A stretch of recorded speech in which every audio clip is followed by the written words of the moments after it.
Welcome to the Sailor Noob podcast, where a superfan and a noob talk about the original Sailor Moon episode by episode. I'm your host, Mikan Hana, joined by my co-host. I'm the co-host, Caliban. I'm also the noob, and the end is near. It is. This is the end. The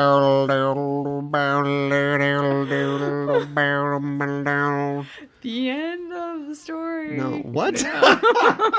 The end. Is that what you're doing? 1965, San Francisco. We'll call you. Thanks. Okay. We're a couple of magical people ready to moon cosmic power make up this episode. Today we are talking about episode number 124. Samari Kuru Yami no Kyofu, Kusen no Hasenshi in Japanese. The Imminent Terror of Darkness, Struggles of the Eight Guardians, the English translation, and the English title, Who's Really Who? Who's zooming who? Yeah, what, who are you? What, who's really Oh, who? yeah, it should have been the Who. Yeah. Doors formed in 1965. Oh, okay. I don't know how you know how I did it? How do you do it? It was probably the Oliver Stone movie. I'm kind of a Doors fan, but I remember probably an on-screen Chiron saying, "This is 1965." You know, I don't when think they're I've on the ever beach. seen that. And was it Kyle MacLachlan? Really? Yeah. Kyle MacLachlan plays Ray Manzarek, Okay. right? Which is like, I guess that's good casting. I don't know. And they're like, meet this guy. He's Jim. He's got some really weird ideas. Sometimes he gets his dick out on stage. We'll watch out for that. Yeah, watch out for that. Anyway, it's right. Sorry, it was the Who. Sorry. Yeah, well, not much time left. No, there's not. The end is near, as you were saying. I'm feeling it. Yeah, I'm starting to feel it too. And I have a lot of thoughts about it. Yeah. Some of those thoughts can be heard and probably will be heard, although a month from now, on our new show. You don't have to go anywhere. You don't have to do anything to find it. Mm-hmm. It's called Shore Leave, and it comes out the last week of every month. Mm-hmm. On that show, we talk about our thoughts and impressions, ideas, things that wouldn't normally fit into an episode of Sailor Noob. Yes. Maybe I will have a headache like I have right now, and I will just talk about my headache for a half an hour. I'm sorry. Who knows? It could be anything. It could be lots of stuff like that. More Doors facts. I don't think the Indian was real, was he?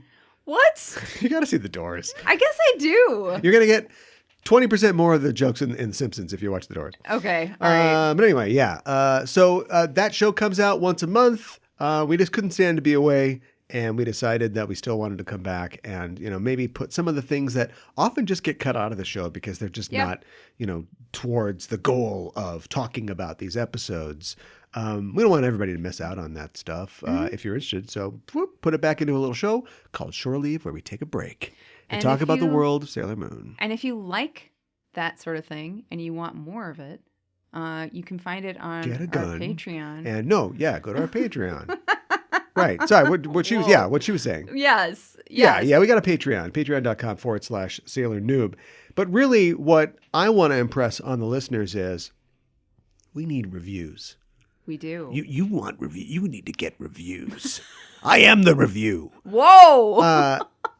So many podcasts that I know of, made by my friends, talented people who, it happens to everybody, are not doing them anymore. Yeah. Because they ran out of gas, because they got busy, they had a kid, didn't want to do it anymore, whatever, right? Yeah. We'll never watch all those episodes of Cheers or whatever it is. Right. They have 87 reviews on iTunes. How is that possible? Now. And how many do we have? I refuse to pay. We have 20 in the 20s. Okay. At least 20. That's not bad. It's not great. It's not great. I refuse to pay. If this is what they're doing, I refuse to pay for reviews. And I refuse to make sock puppet accounts and review my own show. That's dumb. I'm not going to do that. So if you listen to this show on iTunes, if you've ever listened to any show on iTunes, if the app, don't install it, but if the app is still on your Mac somewhere because it comes on there and you have a login, that doesn't take 3 pages to remember what it is and then get it in there. Yeah. I would ask you, just show us that you're out there. Do you know what I mean? I agree. We're 124, 5 episodes into this thing, just give us a review. It doesn't hurt. And if that's out of the question, whatever it is. I was on Podchaser the other day. I was looking at a friend of mine's podcast. Mm-hmm. And they had some nice reviews on Podchaser. And I was like, oh, that's right. You can do reviews on Podchaser. That's nice. Podchaser, I don't do a lot with it, but I do try to maintain and keep up our information on there so people can find us. And I've got connected with fans on there before. Mm-hmm. So if it's something like that or Google Podcasts, wherever you're getting the show from, if there's any way to leave any kind of review, thumbs up, stars, a little note or something, we'd really appreciate that. Yeah, absolutely. 100%. Yeah. Really helps us out. And if you don't, just bring that gun back. No. Whoa. I'm just saying, it's like, I'm tired of seeing dead alone. Podcasts that have 100 reviews. And it's like, 100 people didn't listen to this show. Come on. Otherwise, you'd probably still be going, right? Well, you never know. I suppose you never know. Things get in the way. That's true. Sometimes your school explodes. Whoa. Yeah, I mean, like in this, like in in an this anime. show. Yeah, in Minecraft. Anime. Yeah, right. Yeah. Okay, sorry. Look, I come from an earlier time. I realize that maybe that sounds a little different in these days that's of this new century. not as outlandish as it used to be. Yeah, all right. Anyway, I meant, in an anime. In an anime. Wow. Okay. Wow. Sorry, that got dark really quickly. So moving on, let's move on to brighter things, ? And talk about today's episode. It's not brighter. It's not. Not going to be brighter. No. It's interesting because the villains in this come from an alternate dimension. Yes. So maybe it's the Saban Moon Dimension. Oh! Maybe that's what it is. Oh my God. This is the dimension that was Victoria and all of her friends went through a portal, and the dimension they left behind is this dimension. Okay. That we're being threatened by now. Okay. And all right. Queen Beryl took over. I don't know how long she lives. Her descendants renamed it the Tau system. Sure. Now they're coming back. Okay. To get their poorly animated faces, kick their butts. Okay. All right. I could totally see that If happening. you have a butt, I'll kick it. That's what I'm thinking. Okay. All right. This is all connected to Saban Moon. It's all making sense now. Otherwise, it'd be totally crazy for them to just, I don't know, 38 episodes in, introduce something we've never heard about, no one's ever talked about, and we've never seen. That would be insane. It would be insane, wouldn't it? Yeah. But that's kind of what happens. Would you like to break down what happens in today's episode, Cal? Okay. Yeah. We begin on a tight close-up of the eyes of Mistress Nine. Yes. And their weak eyes. Their stressed out eyes. Mm-hmm. Eyes that have seen some serious stuff and know they're going to see more. Mm-hmm. Behind her, Dr. Giggles is proclaiming that their great work is nearly complete. But it doesn't seem like a jubilant moment for her right now. Mm-hmm. In front of them is a giant glass dome, contained or barely contained in which is the other universe. Yes. Which has been growing steadily, apparently. Stars and nebula are swirling in its depths. This thing is bigger than a bouncy castle at this point. Dr. G says, all that remains is for you to place the Holy Grail on this device, and dark light will shine on the Tau star system. That light is needed to guide our leader, Pharaoh 90, to this dimension. And inside the dome, we see a swirling disk, glowing redly and getting ever larger. Yeah. How does dark light help anybody? How does that work? Let me shine some dark light on that. What the heck is dark light? Yeah, this darkness is too bright. I can't sleep. Is it like a black light? It's what is evil dark light. Yeah. I told you it's the Doors. Yes. I love it. Little Tau City, baby. Dr. G continues to exposit, once Pharaoh 90 appears in this universe, everything will be destroyed and silence will fall. This world of light and falsehoods will come to an end, and a true dark age will begin. And he laughs. But as he says this, as if to present a simple but devastating reply to his argument, we see Mamoru cradling Chibiusa in his arms, their hands glowing as they touch, and he gives life force to her to keep her alive. On the ruined highway, in front of Mugen Academy, we see Usagi, Rei, Ami, Makoto, and Minako. Their faces grim but determined as Usagi says, "We have to win! We have to save Chibi and Hotaru!" She nods to the other girls. Yes. Give them the big nod. And they nod back. And they all transform into the sailor Senshi. Over the city, a helicopter soars. And at the controls is Sailor Uranus. And beside her, Sailor Neptune. Uranus says, "We have to strike them down before the awakening is complete." And Neptune puts her hand on Uranus's. Careful, she's flying a helicopter right now. Puts her hand right on the hand on the collective. Yeah. So then the thing goes plummeting to the ground. Oh my gosh. That's the collective control. It controls the main rotor to go up and Okay. down. The altitude of the helicopter.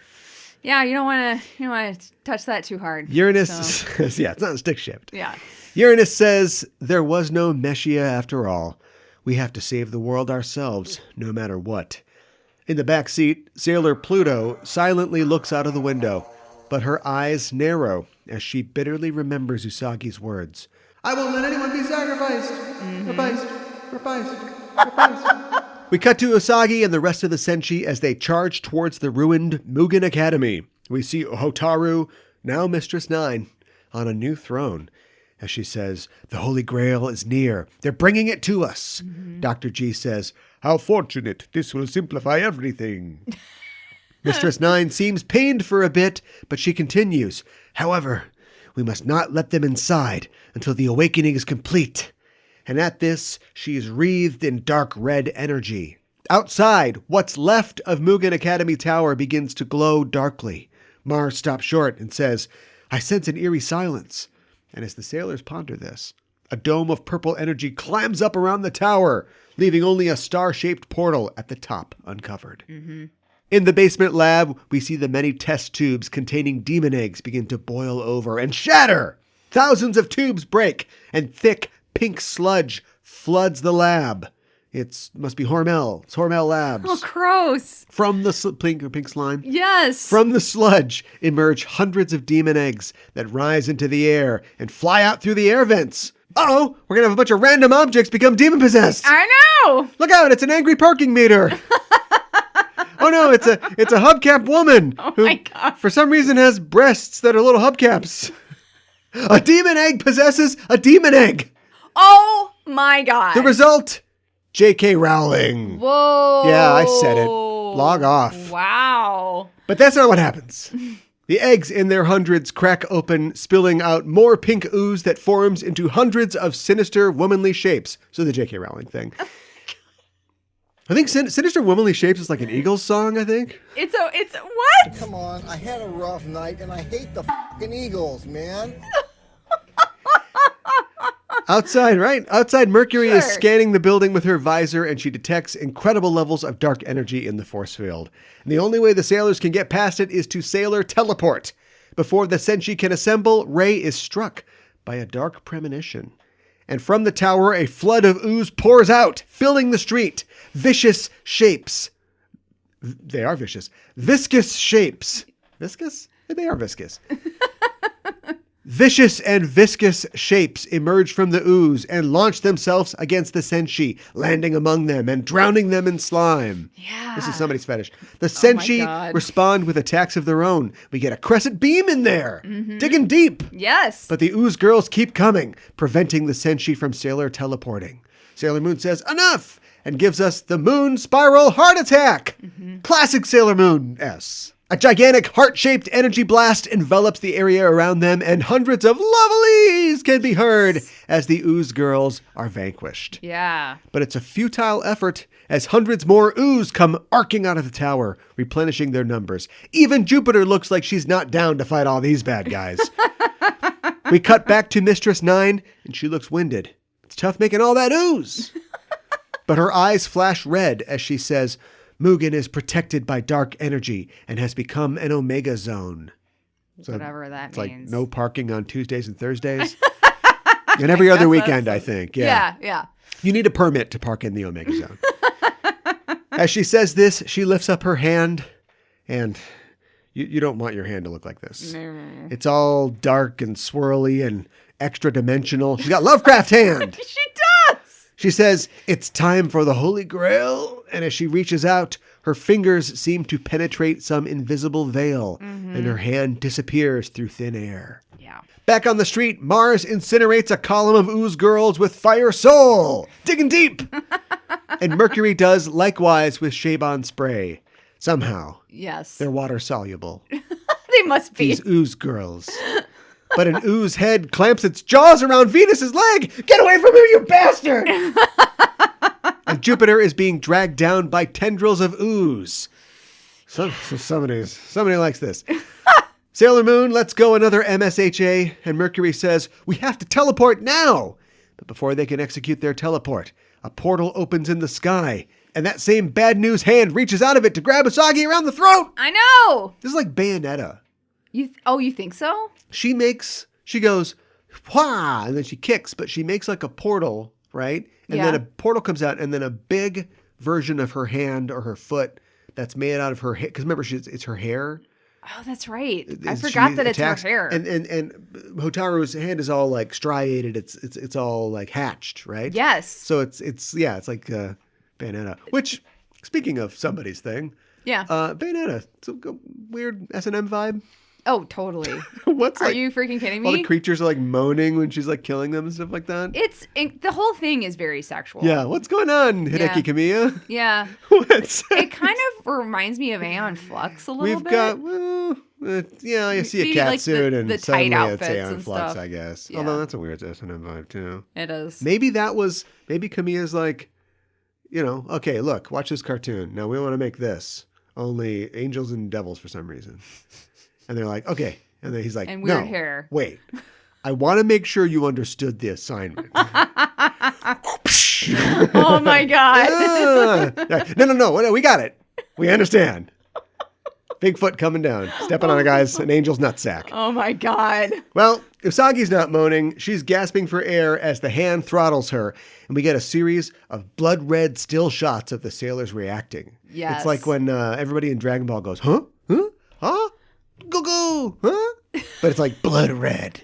Yeah, it's like terrifying. Yeah, this is a bad situation. Yeah, it's real bad. The hand begins to pull Sailor Moon through its sky portal, and the sailors all grab onto her to try to hold her down. Which is gotta be bad also, because like you're basically pulling her apart. It seems like a chain would come in real handy right now. It does. A chain is used for Doesn't holding it? things down. Yeah. Interesting. She got bit on the leg before. Oh my God. She's protesting. The sailors manage to stop Usagi's progress, but a swirl of ooze surrounds the group, electrifying them and Yes. throwing them back. Yeah. Electric ooze! Yes. And she's drawn into the portal and disappears. Yes. Hey, it's a finale. Sailor Moon has got to get kidnapped into the boss's chamber. We've been through this a bunch of times already. Yes. The Senshi are despondent, even though we've been through this a bunch of times already. Mm-hmm. And the ooze retreats rapidly back towards Mugen Academy, coating this already existing energy shield and forming a protective barrier of ooze girls. I know. Which is a sentence I just said. It is a sentence. Hundreds, definitely thousands of ooze girls completely cover this building. Yeah. This would be like, the mouse pads, the booby mouse pads? Yeah, I do. It's just like if you got a million my booby God. mouse pads Yeah. and created a giant shield and covered the Willis Tower. And it would be locked away from the Senshi. The boob shield. Who without, yes, boob armor. And without Sailor Moon, they can't complete their sailor teleport. Mm-hmm. Across the bay, the outer's copter flies closer and they can see the ooze shield from their vantage. Neptune says, it doesn't look like an ordinary force field. And nobody says, no, you don't say? So you know this is serious. Yes. Uranus spots the star-shaped opening at the top of the shield and she maneuvers closer to it, but as they draw near, the ooze busts out on that side. Yeah. Pun intended. And springs to life and stretches out towards the copter, wrapping around it and fouling its blades. Yeah. There's another oozy creature that tried to take down a helicopter. Yeah. The T-1000! Oh, yeah. Duh! In T2! I should have seen this In coming. T2! Yes. This is like shooting SWAT guys in the kneecaps at this point. Yeah. It's too right. easy. Yeah. 0.0 casualties. Pink ooze tentacles encircle the helicopter, and then, what the hell, how about 10,000 volts? Yes. The tentacles charge up with electricity and electrocute the Senshi inside. To their horror, the helicopter begins to come apart, and it abruptly explodes! And the scene fades to white. So sorry, they're definitely all dead. Oh my God. Or are they? We see Sailor Uranus, her arms up to protect herself against flying glass. Flying glass that hangs in midair. 4 years before The Matrix. She sees. Yes, you're right. She sees this as she lowers her arms. Likewise, Sailor Neptune is stunned to see that the fire and smoke, too, are frozen in midair, encasing them in a fiery coffin in the sky, which is not Journey's best song. No. They glance behind them and they see Sailor Pluto, staff aloft and glowing at the center of a swirl of smoke. She says, "I've stopped time." Right. She says, "Go while there's still time." Excuse me, didn't you say you just stopped time? They're lying to us again! Yeah, I know. They've been lying to us. Oh my gosh. Don't watch Lord of the Rings videos on YouTube. This is all happening while the frozen, exploding helicopter hangs all around them. It's pretty cool. It is. It's a pretty cool cinematic thing that we would get really sick of in the aughts, but they kind of got there first. They did. Uranus doesn't care about that. She says, "You kept this power from us the whole time? You didn't mention this during the interview." Pluto says, "I have committed a great taboo." Not the sweetest taboo. That's Sade. Sailor Sade. Oh my God. She says, "It's the one thing that I, the guardian of time, must never do." Must never do. This might be Sailor Sade. Oh my God. Sailor Anyway. Pluto is Sailor Sade. Anyway, this is no ordinary sailor. Is that from the song too? It is. It is. That's for the Sade fans out there. This is no ordinary love. Uranus says, the greatest taboo? And Neptune says, "What will happen to you?" Pluto says, "If you meet the true Messiah," but she doesn't finish that thought. No. As Uranus and Neptune wink out of the cockpit and appear at the top of Mugen Academy, inside the shield. A second later, the helicopter thunderously explodes above their heads, and debris comes raining down on the ooze barrier. So Pluto is definitely dead. In her misty lair, Mistress Nine reports that the outer Senshi have infiltrated Mugen with their outer Senshi power. Dr. G says, "Yours is superior, because your powers are immense, Messiah of Silence." And M9 says, "Well, thank you, but I owe it all to that deliciously pure heart I ate earlier." So good. 5 stars. But as she says this, we hear the kind of tinkly sound of good power. You know this. When the power of good is happening. You know that sound? I know what You you're what talking about. Yes. And M9 says to herself, "Don't use that pure heart for evil." And Dr. G says, did you say something?" But M9 says, "Nope, nothing. Nope, fine, I'm fine." That was close. Excuse me? But she buries her head in her hands, and her eyes flash once again, and she transforms into the Hotaru that we knew. Strange and unusual. Yes. Good sign, right?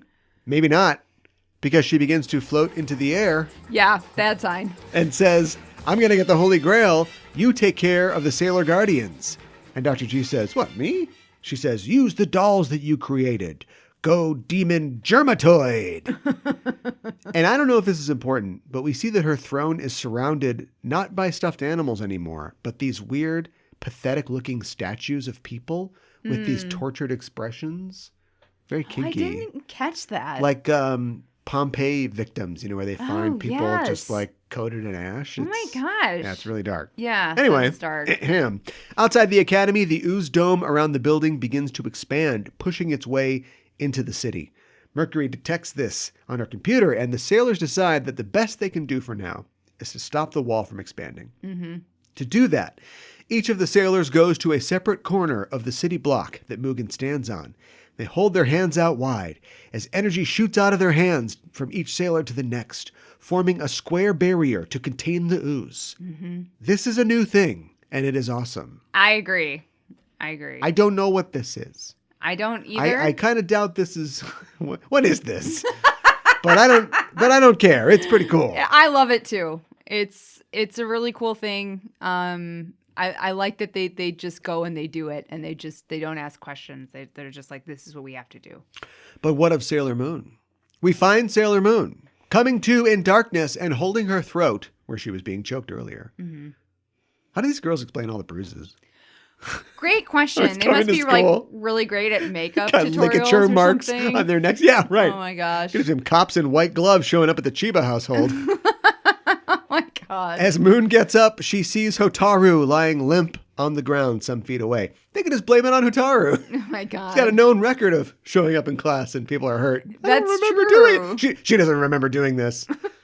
You were choking me. She doesn't remember. Take her away, boy. We cut to Uranus and Neptune running through a Mugen corridor. Lining both walls are the still forms of clay-like man-sized dolls, which are definitely not going to come to life later. Oh no. This is like a suit of armor in an old spooky castle. Yes. How about a preemptive world shaking? Yeah, right. Yeah, just knock the armor over now. I know, right? The Senshi stop short as Dr. G appears before them, laughing. All you got is a mad English lord at you. What are you doing? What have you done to my classic set of armor? So, I don't know. There's nobody in there. Dr. G says, "These are the vessels I created. You two have broken school's rules by being here." They're in uniform, just not the Mugen uniform. Yeah, you're right. Do the Mugen uniforms have those big socks?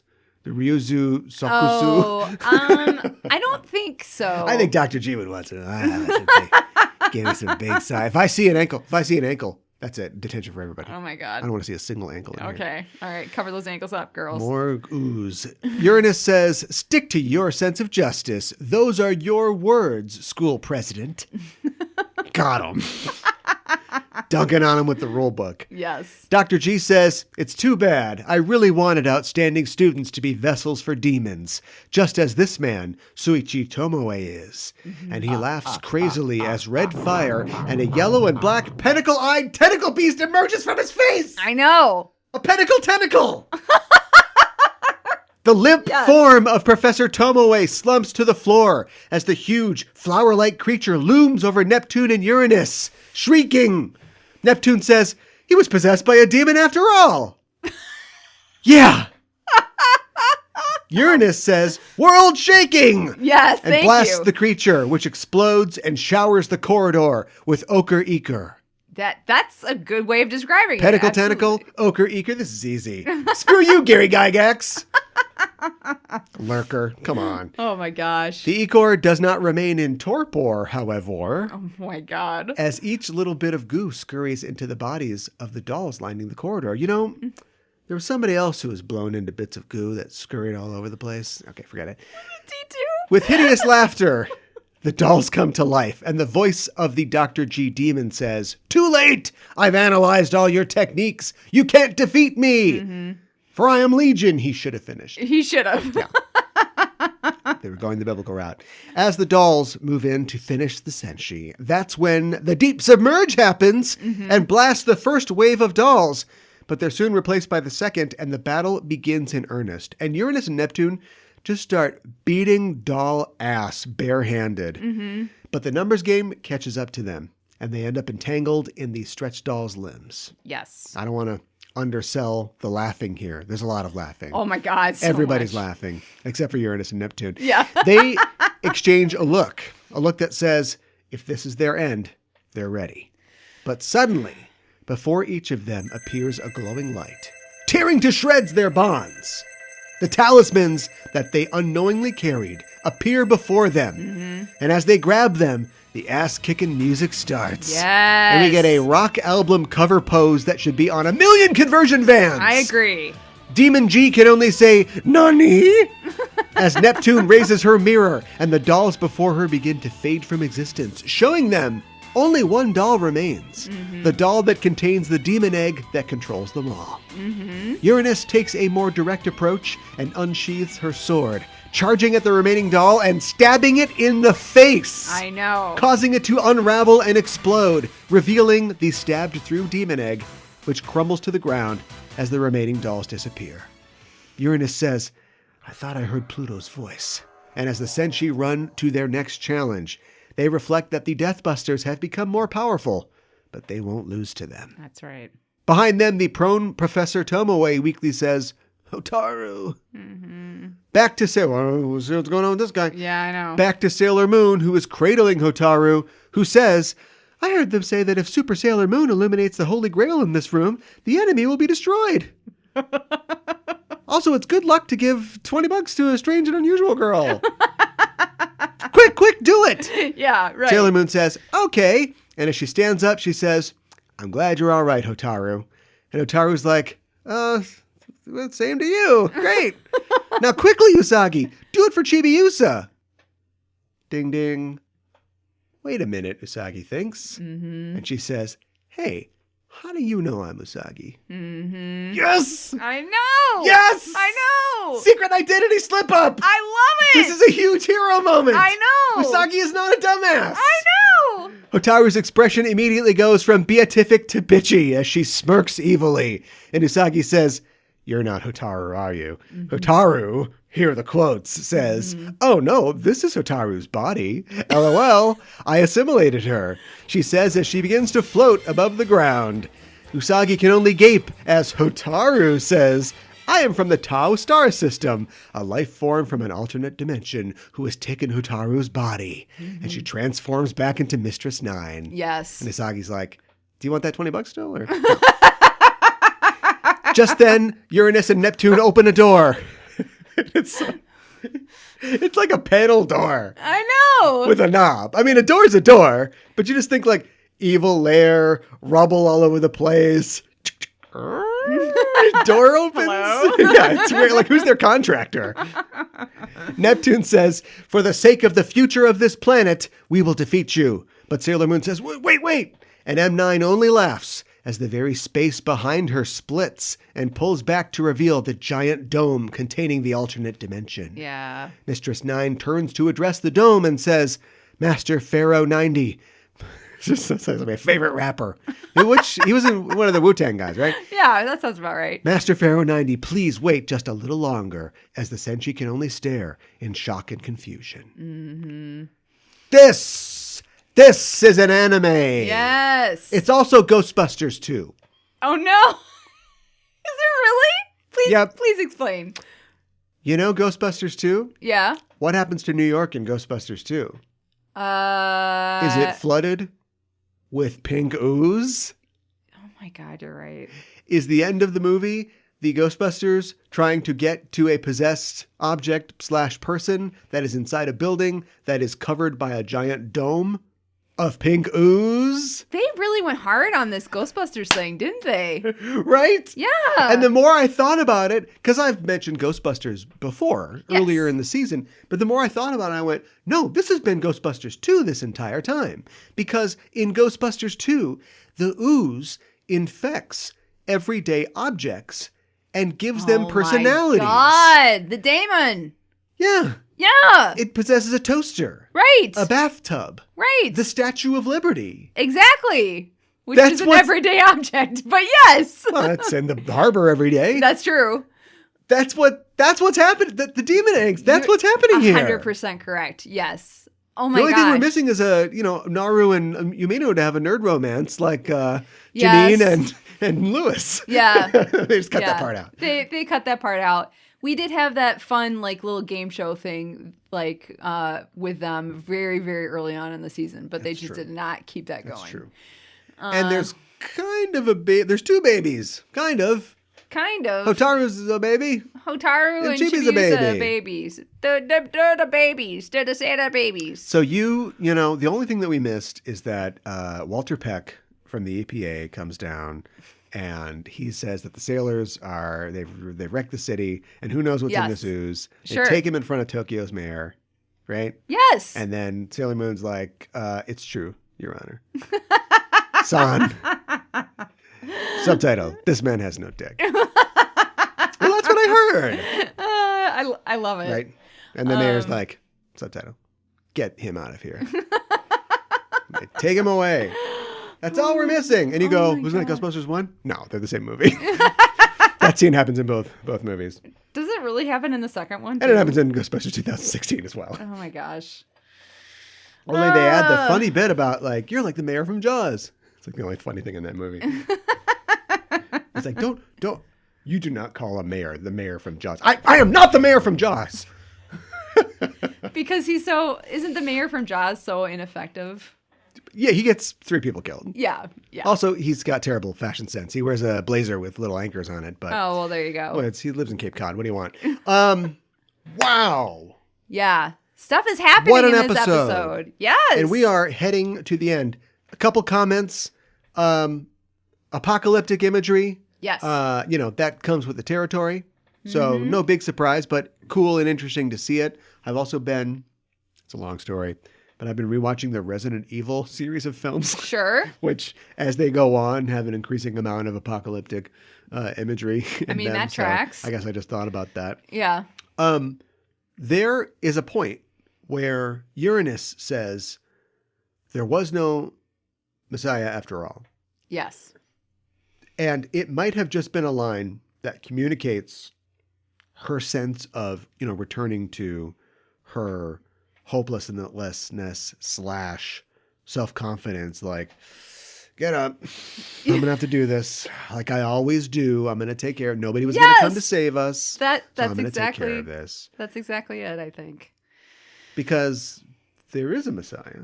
There's a Messiah of silence. Mm-hmm. And there's probably another Messiah. But I'm going to take 5 stickers for that one when we get there. So I'm going to leave that for later. So I just thought, like, either that's indicating something, a change to the cosmology that we didn't expect, or it's a very revealing, like, personal moment for Uranus, who, by the way, speaking of doing things by yourself, they had a helicopter pilot before. They must have. You've said this to me when Usagi before. goes to I see don't them know. and they beat her up in their fish tank. Yeah. And then they walk out to their helicopter. Yeah. It's already running. It is already now, running. you don't leave a helicopter running. Your pilot is in it. You So they're shouldn't. rich enough to have a pilot. Now, he's got the day off, apparently, in this episode, although it would have been fun for the helicopter to blow up and Pluto have to save all 3 of them. And now you got 2 Sailor Senshi and, like, one guy in, like, a driver's cap, like, what's happening? Oh, my He's God. running, dodging dolls and demons. And, oh, no. This is the worst day ever. I don't get paid enough for this. Yeah, exactly. Yeah. Oh, that would have been funny. So I did want to mention, so you talking about like how we waited till like the 4th to last episode for them to introduce Pharaoh 90 and like who the hell is this guy? I did want to mention that in the manga, Pharaoh 90 is introduced, the idea of Pharaoh 90 is introduced right away at the beginning of this arc. And I don't know why they held it back so long. Yeah, for it's this, an addiction to these mysteries. Yeah, I think Because- that's it. And which, has served the show well. I understand why they go back to that well, but we've spent so much time with the bad guys. It isn't just Beryl's going to pick, the next number, ding, from the cocktail party and we're going to move on. Like there's things happening, and then we see their home life. We find, I was jazzed when we found out that like Professor there's an upstairs, downstairs. Yeah, He's going to make him some popcorn. I And he's know. going to go to his evil lab. Right. So like they're becoming characters. Yes. But if you have to keep all these secrets about him because they're going to be reveals later, then there's only so far you can go. Yeah. And I think we definitely felt that as we went through the show. There were times when it's like, all right, Kaori's here again in her lab coat because What's happening? hygiene. And then she's going to disappear and then not get an egg or a heart. And then that's going Right. to be it. Yeah. That being said, I also like the reveal, which we probably could have seen coming the entire time, but it seemed like his plan was he's got all these eggs. He's got all these students, right? Mm-hmm. Hearts come out of the students. Eggs go in. Yeah. So they get all these hearts and they replace them with these students. And then I don't know if you get a better demon, if it's a young, well-educated a track star or something like that. Like, I don't really know doesn't anything. I mean, Right. a suitcase can be a weapon with a demon egg, but maybe Right. they'd be like really good. And so you'd have a Right. whole, instead of like dumb dolls with like, one eye, like you'd have a bunch of like sort of evil Sailor Senshi, an army, with which to conquer. But of course that is foiled by the Sailor Senshi. Well, it's interesting too because in the manga, the way that they went about it was a little different. Manga. I know, My but favorite T-shirt. Coming soon. okay, but it talks about their like empty vessels and everything, and he tries to put Damon eggs into students all the time, but the experiments kind of go wrong. Whoa. And like in the manga, the experiments that went right were the Witches 5. So they like were students and like they teach at this school. Yeah, and they went right. And in the manga, Kalinite works for Pharaoh 90 as well. No, but and you don't have to tell me everything. okay, all right, fine. But I just think it's kind of interesting, like the different changes that they feel like they need to make between the two different genres, two different mediums, you know? I mean, because it reads differently off of the page than it does, obviously, in an animated story that you're like, we need X amount of episodes of. Yeah. So. Yeah, I think that I'm not like criticizing it necessarily. I'm just saying they're doing the thing that they have done successfully many times, and it's working. Mm-hmm. But what you're describing is also cool. Yeah, I think that they're both interesting. And I don't know what Crystal has been like, but I feel like if you were going to do this now, you would expect the bad guys to also be characters. You're going to merchandise them. Yeah. You're going to want people to make Tumblr pages where they're shipping them with everybody. You know, everything is a commodity. I'm not criticizing that practice. I'm just saying like that's what happens. Well, and in this, it's more like, they're the bad guys, but obviously you love your little girls, and so you don't want to see what's going on with them. I'm like, no, I do. I want to know how he makes the eggs, and I want to see all that. Exactly. And I think that that's one thing that they're kind of getting better about, but like merchandising wise, there's not as much merchandise for the bad guys of Sailor Moon. And I think it sells when they do have it. So I think that they should have more of it. That's just my opinion. Yeah. So, yeah. So all the bad guys are from space. This is so dumb. I guess I should have figured this out. It makes sense. Mm-hmm. We start, within our own solar system, but then we just go further to out. outer space, aliens. Now we're going to another dimension. Are they going to fight God next show? Next up, I don't know God. Where else do we go? You know? Well. Oh, and they're going to go to the quantum realm. They're going to go to inner space or something like that. Yeah. I want to just mention that last episode ended with the badass scene of the Senshi walking off in their hero costumes to do battle. And then this episode starts and they're back in their school uniforms. I guess because we had to have the big battle music and see all of them doing transformations and everything. The director's like, no. Yeah. No, right. We're going to have 2 minutes where they transform. Yeah. That's what we do. Exactly. We don't have story for those 2 minutes. Yeah.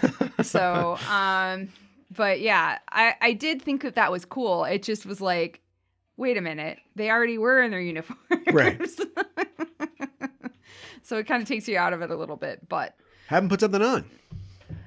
Sure. Put a parka on. Sure. Yeah. And then take it off. I don't know. Have them do one of those dresses with the 20 buttons go up the front and back. Sure. Why have it take longer. Sailor Moon. Okay, 1 second. Okay, hold on. Can you get this? My zipper. Get in the back. Okay. No. Sailor Moon. They're helping each other with their transformations. Yeah.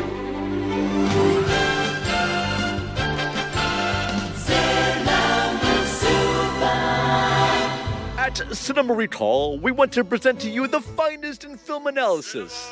Yeah, like action and gore and sex. We will look at classics by Kubrick, Lynch, Godard, De Palma, and Coppola. I don't know who the that is, but I'm looking at classic bodies of Christina Hendricks, Keanu Reeves, Salma Hayek, Ryan Reynolds. We are a serious show for film lovers who enjoy indie foreign films, art house gems, and classic black and white features. Well, I enjoy big budget blockbusters with great action and sexy people. Maybe our podcast can celebrate all aspects of films, like people who feel like your weird way and like people who feel like my weird way can like get together, man. They can? Yeah. Huh. I like that. Cinema Recall is available everywhere you find great podcasts. Follow them on Facebook and Instagram under Cinema Recall Podcast and on Twitter at cinema_recall.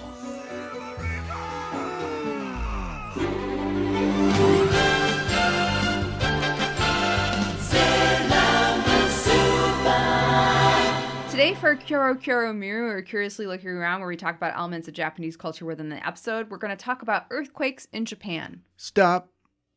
Drop. Watch me open up the shop. What? There are 4 episodes left. Yeah. And I don't know if coincidence, there are 4 horsemen of the apocalypse. Right. And we thought because of all the, apocalyptic imagery floating around and all the spooky Christian mythology and the end of the world, dogs and cats living together. They're not living together just yet. The dogs and cats are like shopping around. The dogs and cats have been to Zillow together. Oh my but gosh. no decisions have been made. Mm-hmm. We should map our last 4 Mirus onto the 4 horsemen of the apocalypse. Mm-hmm. Now, I don't think it's going to be perfect. And honestly, who is the proofreader for the Bible? Because you've got war and conquest. Yeah, I know. Pretty similar. Yeah. Pretty similar horsemen there. Mm-hmm. Let's diversify a little bit. What about blockchain? Right. War, famine, disease, and blockchain. So yeah, mix it up a little bit. Maybe we'll get into famine and death near the end. But instead, let's just talk about things that they say are going to happen when the world is going to end. And it's not just Christian mythology. All mythologies have, a comet in the sky. Oh, an earthquake and lightning. Right. A big dragon coming out of the sea. Mm-hmm. Oh, that's a bad one. Yeah, you don't want that. No, I'm Puff. Oh, okay, that's fine. Every time he comes out of the sea, I think the world's going to end. Well, anyway, let's get high. Oh my gosh. So sorry, go ahead. So according to the 2013 white paper on disaster prevention issued by the Japanese cabinet, according to this white paper, around 20% of the world's earthquakes that measure the magnitude of 6 or over occur in or around Japan. So that's a fair amount. 6 is high. 6 is high. The Richter scale is a logarithmic scale. I think so. And what that means is 2 is twice as big as 1, right? Mm-hmm. No, not on the Richter scale. Okay. It is, it goes up. It's a curve. Sure. So 3 is X times as big. It might just be, it's not linear. Linear would just be going up. A lot of logarithmic is additive, right? And so 10 is the most, a 10. There is no 10. You couldn't get a 10 and then an 11. It's like the warp scale. It all comes back to Star Trek. Of course. Warp 10 isn't a speed. Warp 10 is occupying every spot, every space in the universe simultaneously. Mm-hmm. That's how fast you're going. Right. And so you can't ever go warp 10. That doesn't mean anything. That's kind of, I'm sure, I don't know, there's probably been warp 10 earthquake, look out. There's probably been 10 on the Richter scale earthquakes at some point, but I'm just saying that is the most. So 9 is not 1 worse than 8. It is a lot worse than 8. Yeah, right. And 6 is where we start seeing damage. Yes. Things start going wrong. It isn't just your perfume falls off your dresser or something like that. It's not just a little shaky. Yeah. A little wiggly. Yeah, exactly. At Wiggly Field. So I'm sure, as a lot of you have already know, Japan is located on the Ring of Fire, which is a region around much of the rim of the Pacific Ocean where many volcanic eruptions and earthquakes occur. In the world, there are 14 or 15 known tectonic plates, and 4 of them meet in Japan. Oh. The country also has over 2,000 active faults. Oh. That seems like a lot. That's not my fault. Right, exactly. This is my fault. You've got your fault, I've got mine. Right. It's both of our faults. It's both of our faults, clearly. The two best known faults in Japan are the Itoigawa Shizuoka Tectonic Line, or ISTL, which cuts across Honshu east to west, just west of Tokyo, and the Median Tectonic Line, or MTL, which runs parallel to Japan's volcanic arc, passing through central Honshu to near Nagoya through Mikawa Bay, then through the inland sea from the Kii Channel and Naruto Strait to Shikoka along the Sada Misaki Peninsula and the Bungo Channel and Hoyo Strait to Kyushu. So basically, this line runs like through about where Tokyo is, maybe a little bit further north of there, and then like all the way through the rest of the Japanese islands. Wow. It's major. The Great Hanshin earthquake of 1995 occurred on the Nojima Fault, a branch of the MTL. Approximately 6,434 people lost their lives. About 4,600 of them were from Kobe.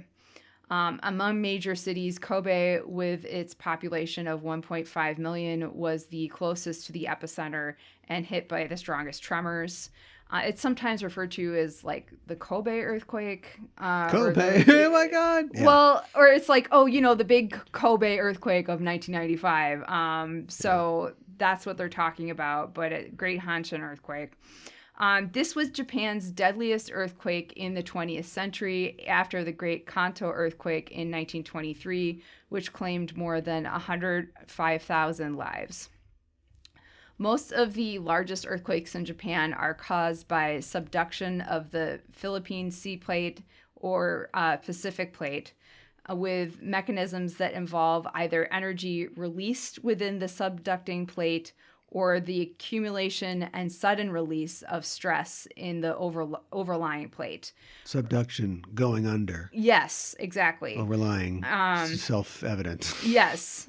Earthquakes, so it's either grinding or popping. Yeah, and it's releasing pressure, that's what's happening, obviously. It's a great place to put 120 million people. I know, but it's kind of like they formed because of this pressure that was right there. Yep.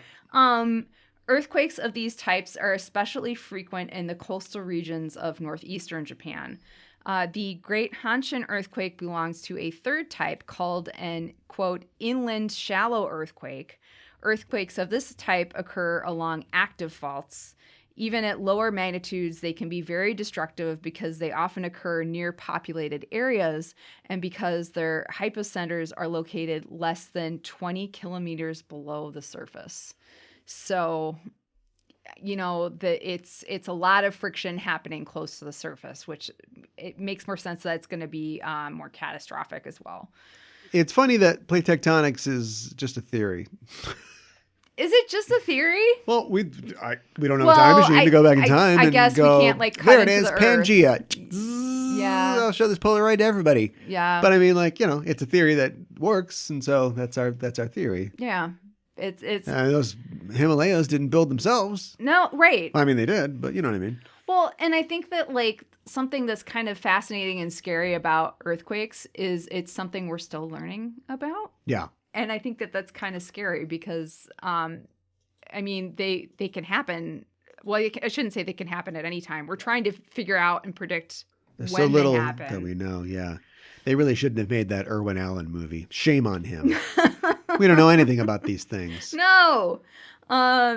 So the Great Hanshin earthquake was the first time that an earthquake in Japan was officially measured at the seismic intensity, which is on the Shindo scale in Japanese. Oh my God. Yeah. The Japanese are too good to use the Richter scale. They have their own Oh scale. my God. I love it. Yes. The highest level of which is 7 on the scale of the Japan Meteorological Agency, or JMA. After the... Yeah, I know. Of course they've got their own scale. They do. I'll get into it in a minute. After the earthquake, seismic intensity observation in Japan was fully mechanized, and JMA seismic intensity levels 5 and 6 were each divided into 2 levels starting from October 1996. Of course, it's so confusing too. So because after this happened, they're like, well, this 7 was so big. Yeah, we need to make a plus and minus for level 5 and level 6. That's why we have a logarithmic scale. Yeah. Okay, well, maybe going off on your own. Yeah. Maybe Galapagosing that one, not so good. Even the turtles are mad. Oh my God. Sorry. The Japanese Shindo scale is most frequently utilized in Japan to report on earthquakes. Shindo refers to the strength of an earthquake at a given location, i.e. what people actually feel at a location, while the Richter scale measures the vastness of an earthquake, i.e. the energy an earthquake lets out at the epicenter. Right. The Shindo scale ranges from Shindo 1, a slight earthquake where objects may sway or rattle, to Shindo 7, a severe earthquake. The Great Hanshin earthquake was a major wake-up call for Japanese disaster prevention authorities. Japan installed rubber blocks under bridges to absorb the shock and rebuilt buildings further apart to prevent collateral damage.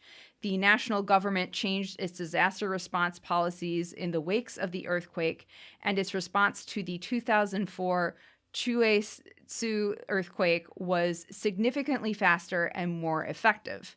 The ground self-defense forces were given automatic authority to respond to earthquakes over a certain magnitude, which allowed them to deploy to the Niigata region within minutes. So... That, yeah, that's good. Quick response is good. Yeah, well, you don't have the thing you see in Godzilla where it's like, we have to have 15 meetings before we can, fire on Godzilla. The truth of that movie is there is so much bureaucracy in Japan, and we have to have meetings about our meetings. So that is very true, and you have to sign this form in order to get this form and to do this thing. So I think if we can cut through the tape as much as possible, it's a good thing. And this was recent. So, some viewers may not apply, but you can see this on YouTube. Like there's a lot of footage of the Kobe quake and the aftermath of it. It was a pretty bad one, but it pales in comparison to the 2011 Tohoku earthquake and tsunami, which occurred on March 11th of that year. The magnitude was this is another scale. I don't know how many Japan, different scales. Crazy. This isn't Japan, I don't think, but it was a 9 or a 9.1 on the moment magnitude scale, which gives the most reliable earthquake size estimate, apparently. Undersea megathrust earthquake, which had an epicenter in the Pacific Ocean, 72 kilometers or 45 miles east of the Oshika Peninsula of the Tohoku region, and lasted approximately 6 minutes. Now, you think about it, 6 minutes doesn't seem that long, but when the Earth is shaking violently, that's a long time. Yeah, that's a lot of time. That's a lot of time. That's almost as long as the earthquake in Robert Altman's Shortcuts. Oh my God. Okay. All right. What is that you say? You watch Shortcuts. It's like, it's a bunch of, it's a anthology. It's a bunch of different, characters all living their lives. And then, the thing that sort of brings them together. You ever see Magnolia? Yes. Yeah, I know you have. I have. Why did I have to think about it? This is a setup for the listeners. I guess spoilers, if you can spoil, the last act of Magnolia. A rain of frogs happens. Right. And F's up what all the characters are doing. But it's also kind of the catalyst that sort of ends their stories or leads to new developments in their stories. Guess what? Paul Thomas Anderson is a big fan of Robert Altman. I bet you couldn't have guessed that. But he did that in 1992 in the film Shortcuts. And I should mention the earthquake from Shortcuts. I don't know if it's a real earthquake or a fictional earthquake, but it's based on the 1989 Loma Prieta earthquake in California. Oh, and the one in San Francisco? Yeah. It was like around like Santa Cruz, but yeah. My uncle was in San Francisco when that happened. And the Oakland Freeway collapsed and everything. Yeah. And that was 15 seconds long.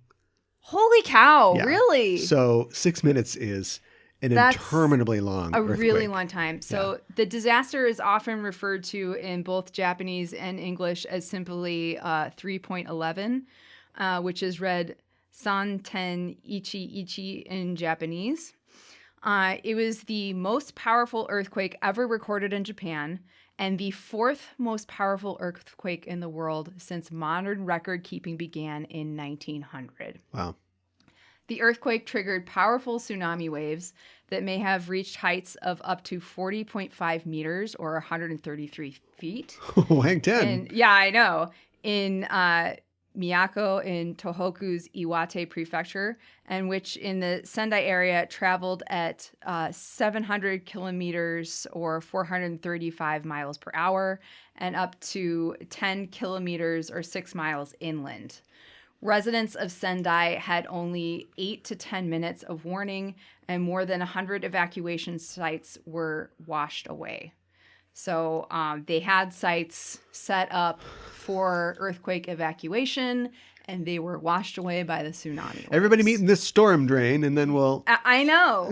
I guess I'm assuming that it was a lot more than they were expecting. Yes. To the point that even their evacuation site, which has to be somewhat near the shore, I guess, because people have to get there, Right. was like, no, that's no good. Yes. Yeah. The earthquake moved Honshu 2.4 meters or 8 feet east. It shifted the Earth on its axis by estimates of between 10 centimeters or 4 inches and 25 centimeters or 10 inches, and increased Earth's rotational speed by 1.8 microseconds per day. I think that's crazy. I know everything I have to get done. And there's less time. I know, there's not as much time. Initially, the earthquake caused sinking of part of Honshu's Pacific coast by up to roughly a meter, but after about 3 years, the coast actually rose back up and kept on rising to exceed its original height. Wow.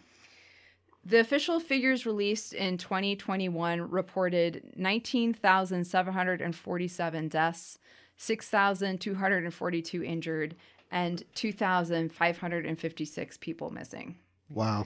That's a lot.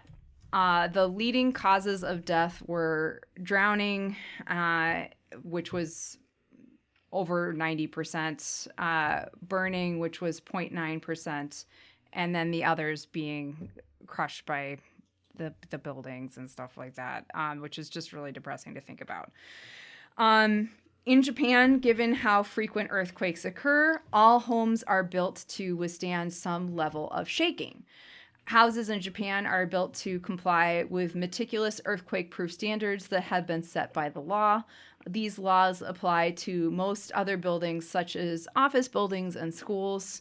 Although building codes are updated frequently, the Building Standards Act underwent a major change in 1981. Buildings built to the pre-1981 guidelines are called Kyu Taishin, and buildings built to the new guidelines are called Shin Taishin. So that's kind of something that when you are looking for an apartment to live in or a home to buy, you would probably ask that question. Kick the building a couple Building times. standards. Yeah, seems pretty good. Yeah, right.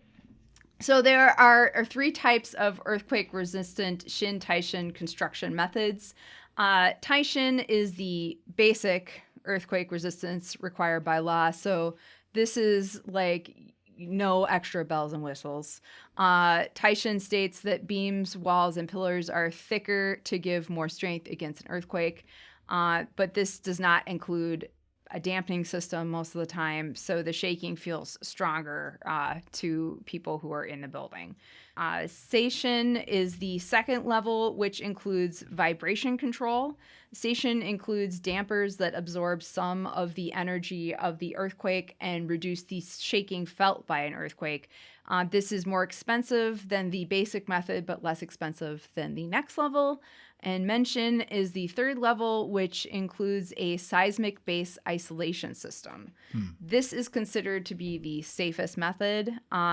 It is a collection of structural elements that should substantially decouple a superstructure from its substructure that is in turn resting on the shaking ground, thus protecting a building or non-building structure's integrity. Basically, a building, basically a building is not resting entirely on the ground, but connected with isolated structures. They're gelling. They're like little beams or something that they're I wouldn't even call them beams. They're like shorter than beams, you know. And yeah, they're gelling.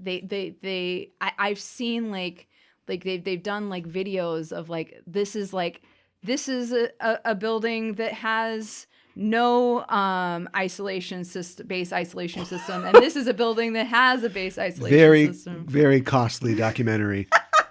Okay, it was. Let's show you the before. It was drawings. Oh my God. All right. Oh no. Oh my God, that would be terrifying. But yeah. So this construction method is frequently utilized in skyscrapers and high-rise apartments.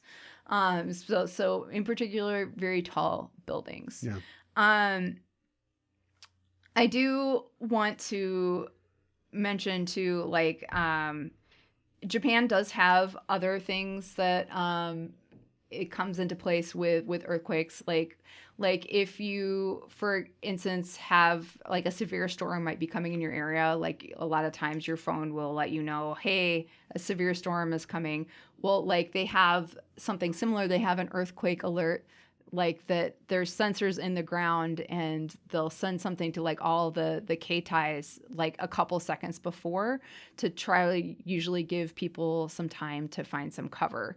And of course you want to find something that covers your head. Usually a table is a pretty good place. And like hold on to the legs because the table might move around. Kiss your ass goodbye. Have you ever experienced an earthquake before? No, I haven't. Because I've never lived on either coast for any amount of time. And so, no, if the earth started shaking and the walls were quaking, I would not be shook all night long. I'd be really scared probably. I experienced it once when I was in California. One summer, I was doing an acting program out there in San Francisco.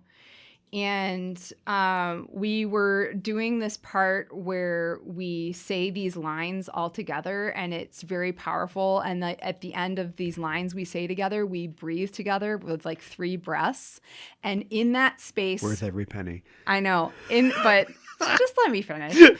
In that space, I don't interrupt your stories. Sometimes you do. Where we were breathing together, we all kind of felt something.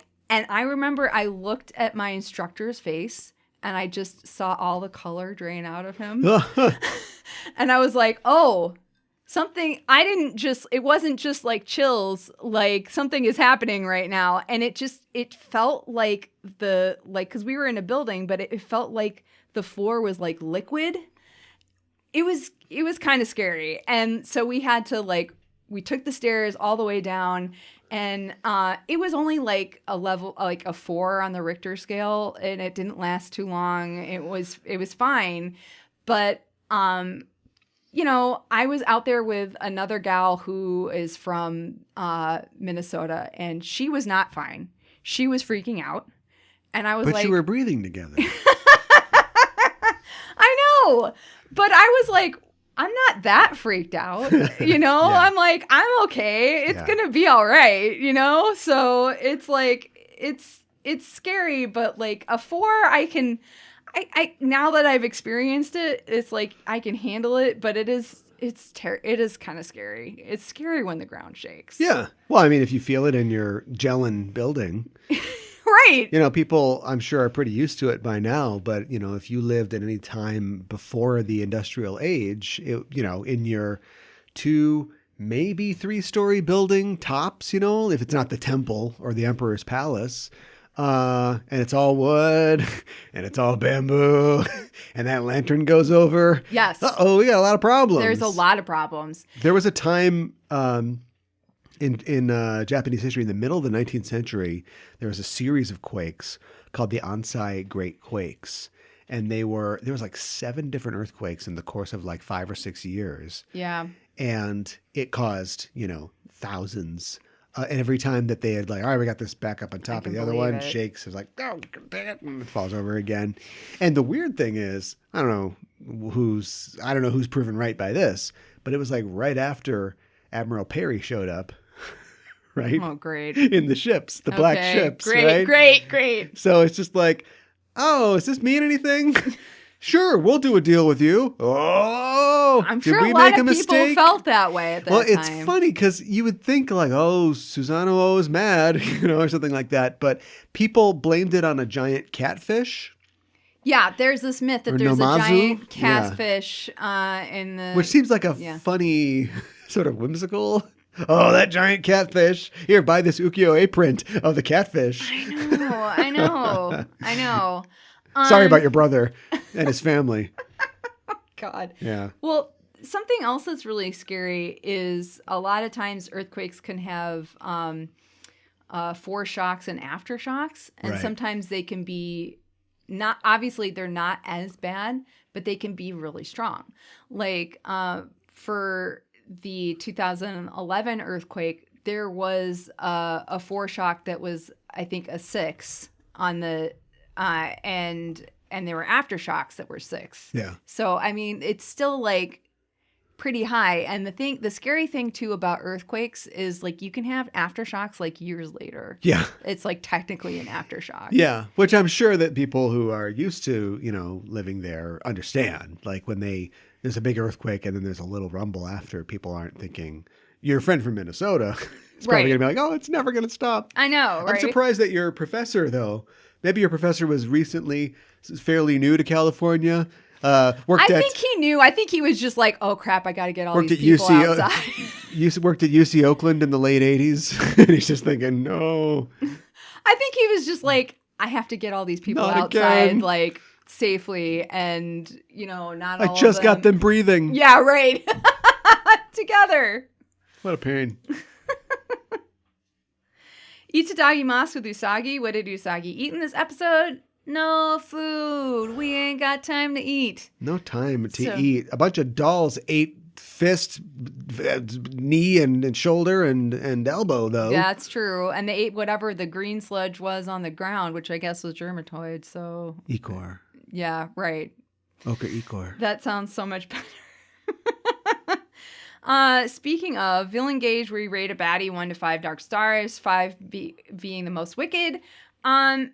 So the gelatinous goo that is all the daemon together is still alive for the most part at the end of this episode. So I figured. Well, we're rating this configuration of bad guy, right? These dolls are lifeless. And yeah, but we're gonna rate germatoid, but germatoid. Oh, okay, yeah. Sorry. But the gelatinous dolls, I mean, we should leave for whenever they're completely gone. Oh, is okay. what I think. All right, bringing them back. Yeah. Okay. That's what I think. But then my question is, germatoid wasn't the thing that's been in Tomoe this entire time, was it? Because we just saw a major character die then. Yes. Oh. Well, at least the evil part of Well, I them. assume that there's some, they're all like extensions of Pharaoh 90's dark powers slipping into our universe. Yes. But like the big flower thing with wings and claws has been walking around in Tomoe this entire time. So we're writing off a big villain here. You are absolutely right. You are absolutely right. We are. Right. So the daemon in this episode is the one that was inside Dr. Tomoe, Dermatoid. His name in Japanese is pronounced Gerumatoido. His name is most likely a reference to geranium, which is described as a grayish-white, hard, brittle metalloid element. And this seems to fit the professor's appearance pretty well, as well as Germatoid's appearance. It's also a flower. Yeah, I know. According to... It is also a flower, which also kind of seems to go well with him being a flower. According to Merriam-Webster, geranium, quote, resembles silicon and is used especially in optical and semiconductor materials as and as a catalyst. This also seems to complement the professor being a scientist, I think. Yeah. Yeah. Big flower monster is kind of the real connection, but yeah. It is. It is. Feed me some more. No kidding. So the daemon's design. Germatoid in his actual form looks like a giant alien flower with giant pink petals and yellow-black spotted filament, antler, and tubes.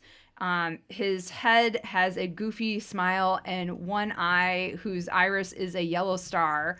And then he goes into the vessels/dolls that he's created. And the vessels are white and stretchy, but they have the same goofy faces as the real Germatoid. And they also have a single black star on their chests. So now we're up to our rating.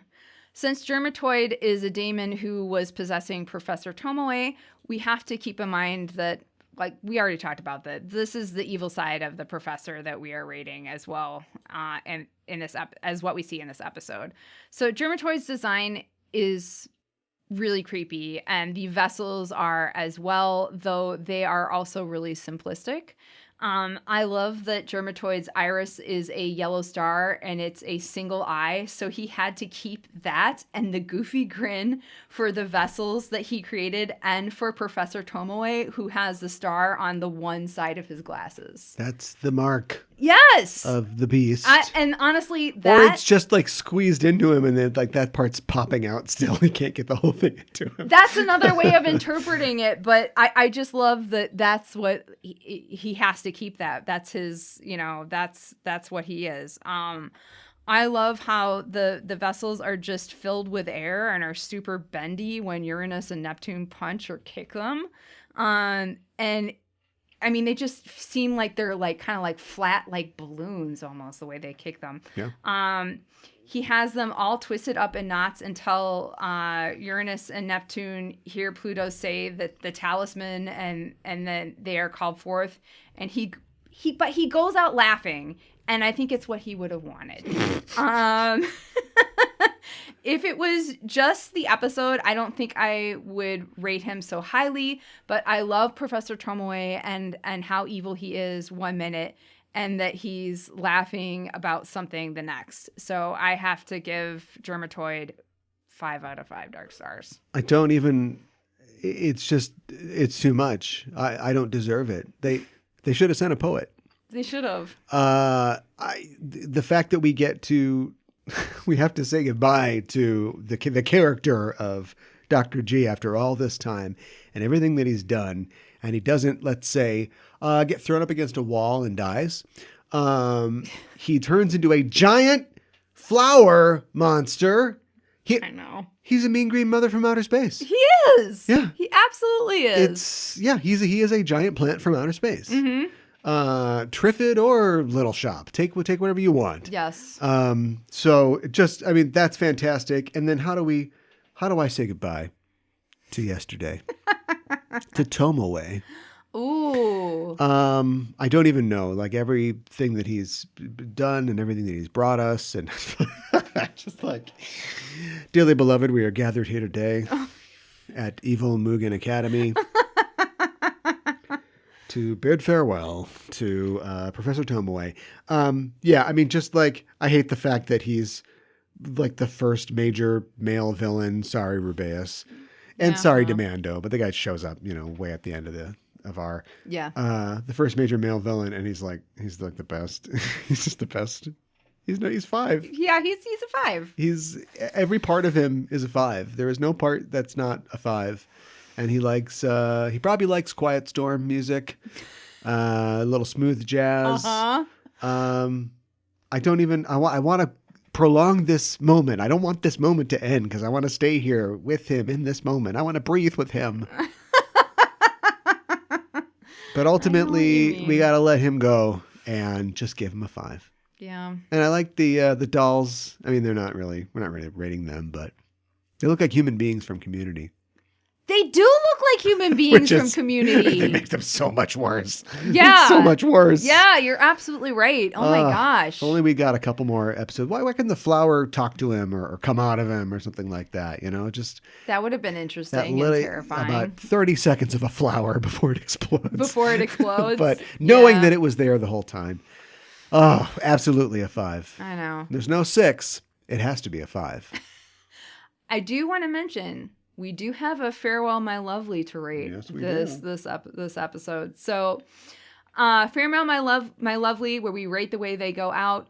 As Sailor Moon does Moon Spiral Heart Attack, she forms a giant heart with her attack that spreads over the entire area, not once, but twice. Then we get a giant, lovely. I mean, it is fantastic. Bravo. I love everything about this. This also, for me, is a 5. 500? Actually, she took out 500, so it would be 2,500. There you go. Exactly. It's a 5. It made it all. Aren't you glad that I forced you to put Farewell My Lovely in here? Because now here we are. We can look back, give it a 5. She creates a giant sweetheart candy heart. And as you look at, and you know, sometimes we praise the animation, sometimes we criticize it. I'm not going to look up who the director was on this episode, but like it's, as it spreads out, you see at the edges of it, all the little goo ladies, like just being torn apart and evaporating as it spreads out. Like it's just like it's a big scale moment for what is usually a pretty small scale show. Yeah. And for that reason, yeah, it's just awesome. 5. And now we're up to our rating. I like that we get serious fight music before they all gear up to do their 5-way transformation. I like how all the daemon eggs break and a gelatinous ooze of ladies both attack the Senshi and form a giant lady dome. I said it. I'll say it again. Lady dome. That's my favorite Jimi Hendrix album. Giant lady dome. I like that Pluto stops time, the one taboo which she, the guardian of time, should never do. What? So like you're guarding it so you can't manipulate it at all. So yeah. I guard it so people don't do what I can do. Well, she's not supposed to do it. Yeah. Anyways, but so she can save Uranus and Neptune from the helicopter crash. You guys owe me. Yeah, right. I like how the inner Senshi work together to set up a perimeter that the daemon cannot grow past. And I like how Neptune and Uranus work together to use their talisman. I think it's really cool. And I guess we didn't talk about this, but in Japanese culture, mirrors historically are supposed to signify truth because they show you the truth. So it's all about like Neptune. Its mirror shows her which is the real Germatoid. So I think that's really cool. Huh. I like how Sailor Moon catches on that Mistress 9 is not actually Hotaru because the real Hotaru doesn't know that Usagi is Sailor Moon. Freaking awesome. So I am going to give this 5 out of 5 roses. Yeah. I got to give it 5 out of 5 too. This is one of the best episodes the show has ever done. I guess I'll take responsibility for myself. I've qualified that before in the past by pointing out that this episode rests on top of many, many episodes. Yeah. Some of them beach episodes. Yes. And so it's, like an earthquake on the high end of the Richter scale. It is all magnified Yes. by what has come before, but you can screw up the execution. And they have not done that here. Mm-hmm. This is a fantastic episode. And, there's a lot more in store. Somehow we've got to take it up 3 more notches, you know? The ooze girls are out there. The giant lady dome. Mm-hmm. So got to deal with that. We got a big Antichrist thing going on. And then we got Pharrell's going to show up later in his hat. So so there's a lot happening still, but this is a amazing step on the way up the mountain. I also particularly liked the design. We get to see even more of Mistress 9 in this because she doesn't just show up, at the end. Right. And I like her. It feels like a very 90s comic sort of design, which fits when this was made. Yes. But how her dress doesn't end at the floor. It turns into sort of like tendrils, and you see the little tendrils kind of go all over the floor and everywhere. That's kind of neat, and it also just fits her, the drapey dress, but also her sort of stringy hair, and it's just a good look. And the last scene where you're like, where is this? It's just some pile of rubble or something like that. Where is this happening? And then she reveals that, no, you're in the thing right now. You're standing right next to where I want you to be. And we're going to put that cup on there. And they do it by pulling the world apart. And it parts like a curtain, to open onto this stage. And the animation, it's just like, this show does not, I wish it operated at this level all the time. But I know it can't. And I love that it did. And so, that's just... That's it's just some Sailor Moon. That's going to be 5 roses from me. My English title is Future Fight. Talismans Burn Bright. Yeah, I rhymed this. Got the rhyme in there. Sure. Yeah. That's tough to do when you're Englishing, right? It is tough to do when you're Englishing. I wonder if like a guy was translating things from English or from Japanese to English, a Japanese guy, and he had just enough knowledge of English to get in trouble. And so he tries to make some rhyme work, and it doesn't work at all. It doesn't quite work. And then he's like, morning of orange. What? Oh, Wait a minute. We just find a skeleton with a pen. I wrote myself into a corner. He never found a rhyme. There's things that rhyme with orange. Eminem knows that. My me title is, well, it's actually a music title, I guess. You were talking about The Who before, and I think they were thinking about The Who lazily when they came up with the English title for this episode. And I was thinking about the fact that this does take place in a school, and we see, as I've pointed out, previously with Pink Floyd references, but we see that Usagi has learned something.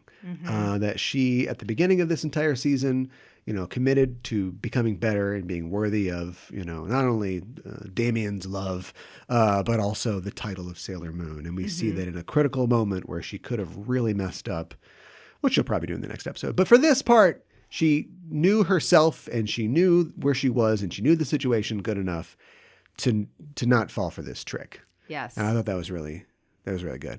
And so my title for this episode is Won't Get Schooled Again. Ooh. Next episode, we were talking about episode number 125. Kagayaku Ryusei, Satan Celeste Messiah in Japanese, The Shining Shooting Star, Saturn and the Messiah, the English translation, and the English title, Darkness, My Old Friend. Oh, no! Yeah. You bastards. Well, I'll just sit this one out then, I guess. I guess. Or I'll top it. There you go. That's the attitude. Okay. Well, I got my work cut out for me. Here's some work for you. If you like what you hear on this show and you want to support the show, you can by going to patreon.com/Sailor Noob, all one word. You can get access to the other podcasts that we have. We did another Sailor Cinema recently. Yes. We were talking about the end of Evangelion. Speaking of apocalypses and the end of the world. Yes. If you want to see one crazy Japanese guy's take on the Christian apocalypse, oh boy, you can see that. Yeah. Or watch the 10-minute Sweded version on YouTube. That's really good too. That's also really good. Also, if you want to support us and you don't want access to a bunch of amazing podcasts, fine. You can go to Ko-fi, that's ko-fi.com/Just Enough Trope, all one word, and put a little bit in the tip jar like the Piano Man and say, man, what are you doing on this internet? We would really appreciate it. Well, that's our show for this week, and the Name of the Moon will be punishing you next week with another episode of Sailor Noob. Pentacle Tentacle! 「